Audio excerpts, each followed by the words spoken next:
And welcome to सदाए हाल। इस दुनिया भर में सैकड़ों के हिसाब से एयरलाइंस हैं जिनके पास हजारों हवाई जहाज हैं। ये जहाज कुल मिलाकर लाखों मील का हवाई सफर तय करते हैं और मुसाफिरों को एक शहर से दूसरे शहर, एक मुल्क से दूसरे मुल्क और 7 समंदर पार दूसरे बरे-आज़मों तक पहुंचाते हैं। आप में से भी अक्सर ने इनमें कभी न कभी सफर जरूर किया होगा। इसके अलावा दुनिया के बहुत से ममालिक के पास फिजाई फौज या एयर फोर्स भी मौजूद है और कुछ जहाज जासूसी या खुफिया मिशंस के लिए भी इस्तेमाल होते हैं। तो अगर आप ऐसी चीज़ों में दिलचस्पी रखते हैं तो ये अमेरिका में खुफिया लोगों को ले जाने के लिए एक खुफिया एयरलाइन के बारे एक निहायत दिलचस्प वीडियो है। लिहाजा अपनी सीट बेल्टें बांध लें क्योंकि हम एक सफ़र पर रवाना होने को हैं। सिर्फ इन हवाई जहाज़ों पर नहीं, क्योंकि ये हवाई जहाज़ जेनेट कंपनी के हैं जो कि लास वेगस के गोल्ड कोस्ट टर्मिनल में क़याम करते हैं। जी हाँ, वहीं लास वेगस शहर जहां दुनिया भर के बेहतरीन होटल्स, कसिनोज और ऐशो इशरत के सब सामान हम कई सारी फिल्मों और ड्रामों में देख चुके हैं। जेनेट गालिबन joint air network for employ transportation का मुखफ़्फ़ है, लेकिन हम 100% यकीन से ये नहीं कह सकते क्योंकि ये मुकम्मल तौर पर एक खुफिया एयरलाइन है। लेकिन जो कुछ हम जानते हैं वो कुछ इस तरह से है। हर सुबह इस पार्किंग लॉट में सैकड़ों गाड़ियां आकर खड़ी होती हैं। फिर ये जहाज यहाँ से उड़ता है और सरे शाम वापस आ जाता है।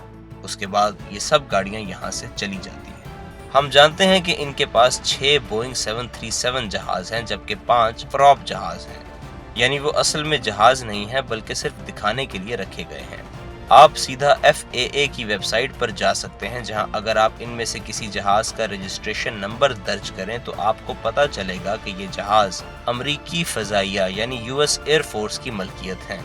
लेकिन US एयर फोर्स इन्हें ऑपरेट नहीं करती और ना ही हम यकीन से कह सकते हैं कि कम से कम आजकल कौन इन्हें ऑपरेट करता है। EGNG के नाम से एक दिफाई कंट्रैक्टर कंपनी हुआ करती थी जिन्होंने अमरीकी एटमी हथियारों के बनाने में भी अहम किरदार अदा किया था। जेनेट एयरलाइन और गोल्ड कोस्ट टर्मिनल को सबसे पहले यही कंपनी ऑपरेट करती थी और ये हम अपनी तरफ से नहीं कह रहे बल्कि इस नौकरी के इश्तिहार की बिना पर कह रहे हैं जो इस कंपनी ने जारी किया था।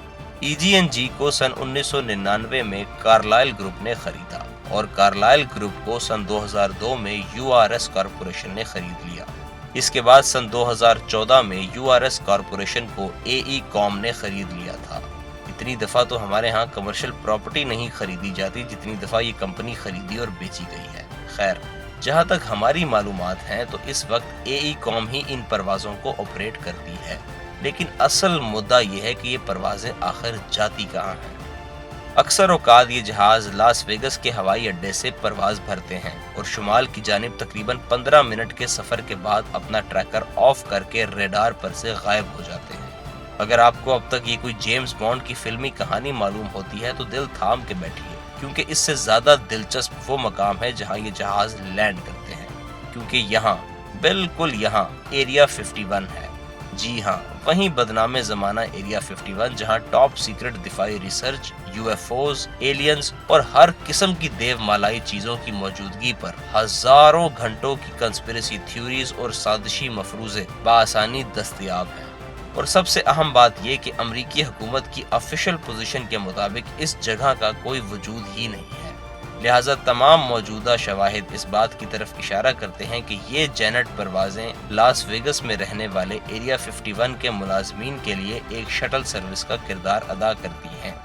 इस एरिया 51 के आसपास की फजाई हदूद को रिस्ट्रिक्टेड एरिया 4808 नॉर्थ कहा जाता है, जो दुनिया भर की सबसे ज्यादा महफूज फजाई हदूद में शुमार होती है। कोई भी गैर मुतलका जहाज जो इस फजाई हदूद में आता है उसका मुमकिना तौर पर फौरन ही जेट तैयारों से इस्तकबाल किया जाता है और कुछ ही मिनटों में इसे गिरा दिया जाता है। लेकिन जेनेट एयरलाइन के ये जहाज बिला नागा यहाँ बगैर किसी रोक टोक के आते और जाते हैं। हमारी ये कयास आराई कि ये जहाज एरिया 51 में ही उतरते हैं, ये सिर्फ वहाँ उनके ट्रैकर बंद करने से वाबस्ता है। लेकिन हम ये यकीन से कह सकते हैं कि ये जहाज तानोपा टेस्ट रेंज में भी जाते हैं। इस मकाम पर भी अमरीकी फौज अपने बहुत से हथियार बनाती है और ये जगह भी निहायत खुफिया ही शुमार होती है, मगर यहाँ जाने वाली जेनेट परवाजें अपने ट्रैकर ऑफ नहीं करती। लिहाजा इनके बारे में हम यकीन से ये कह सकते हैं कि ये जहाज यहीं लैंड करते हैं। اس کے علاوہ جینٹ پروازیں باقاعدگی سے چائنا لیک بھی جاتی ہیں، جو کہ امریکی بحری فوج یعنی US نیوی کا ایک تحقیقی اور تعمیری یعنی ریسرچ اور ڈیولپمنٹ کا سینٹر ہے۔ ان پروازوں کی ایک اور منزل پلانٹ 42 بھی ہے، جہاں امریکی فضائیہ کے جہاز تعمیر ہوتے ہیں۔ ایک اور جگہ ایڈورڈز ایئر فورس بیس ہے، جہاں خفیہ ریسرچ اور ڈیولپمنٹ کے پروجیکٹس مکمل کیے جاتے ہیں۔ سینکڑوں یا غالباً ہزاروں لوگوں کے اس پر سفر کرنے کے باوجود جینٹ ایئر لائنز کے بارے صحیح اور مکمل معلومات کا فقدان ہی اس کی سب سے باکمال بات ہے۔ اگر آپ کا کبھی لاس ویگس ایئرپورٹ پر جانا ہو تو آپ ان جہازوں کو کھلے عام بھی دیکھ سکتے ہیں، اور اس سب کے باوجود ہم مکمل یقین سے یہ نہیں کہہ سکتے کہ یہ جہاز کس مقصد کے لیے ہیں یا کہ یہ کہاں پرواز کرتے ہیں۔ خدا حافظ۔